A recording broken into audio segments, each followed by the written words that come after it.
আজ মোরলার একটা আইটেম বানাবো। মোরলা ধুয়ে নুন হলুদ মাখিয়ে রেখেছি, মোরলা মাছ, আর আলু, ক্যাপসিকাম, পেঁয়াজ, রসুন, লঙ্কা, টমেটো।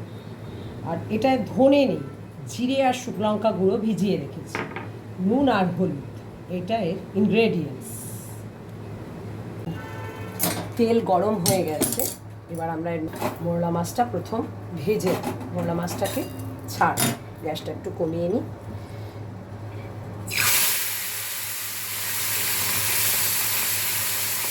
একটু ভাজা হবে উল্টে পাল্টে, তারপর বাকিটা।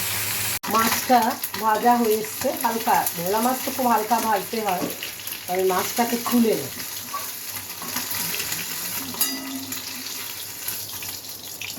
সামান্য আর একটু তেল যোগ করতে হবে।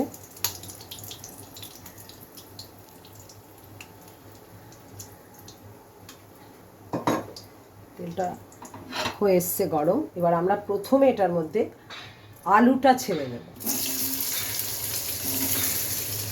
আলুটা প্রথম ছাড়বো, ওখানে হালকা সোনালি আলুটা হবে, তারপর বাকিগুলো দিয়ে ছাড়বো।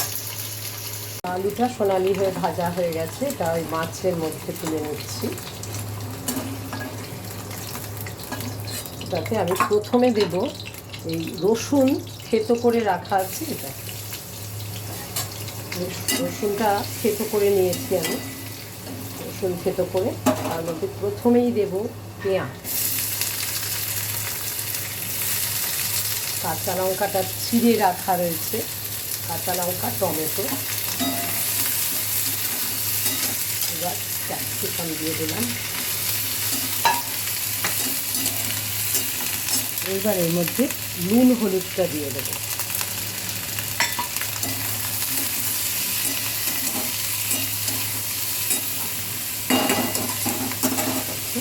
ঢাকা দেওয়া থাকবে। ভাজা হয়ে গেছে, একটা ফ্লেভার বেরোচ্ছে। ক্যাপসিকাম থাকলে এমনি ভালো লাগে। এবার এর মধ্যে আলু আর আমরা দিয়ে দিলাম।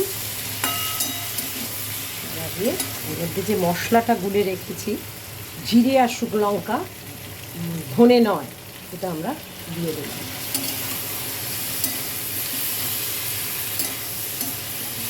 এটা ভাজা হচ্ছে, এটার মধ্যে সামান্য জল দিই, মশলা ধোয়া বাটির যে জল বলে ওইটুকুই দেবো। আর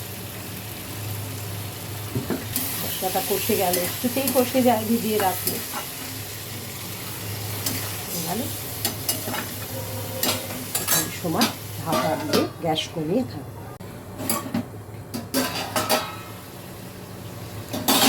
হয়ে এসছে, এবার আমরা এটাকে একটু নেড়ে চেড়ে দেখে নিই। আলু টালু সব সিদ্ধ হয়ে গেছে।